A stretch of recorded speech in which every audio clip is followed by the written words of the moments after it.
Hello guys, welcome to the Tech Guy, and today I'm in with something new. So if you are an MTN user and you want to check your number of subscription, or you want to cancel a subscription that you've made, so with this, all that you have to do is just open your dialer, whether you are using a smartphone or YAM, and dial *175#. So dial this code *175#.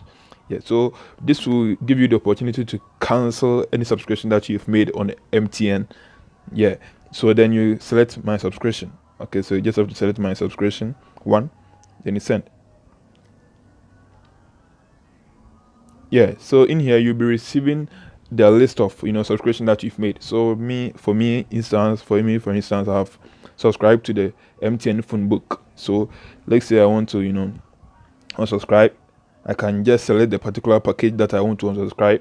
Then I select one. Yes.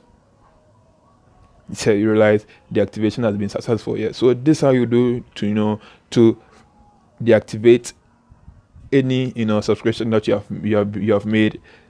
So if you love this video, don't forget to give a thumbs up and also give a sweet comment, and don't forget to hit the subscribe button and also hit the bell icon. See you next time.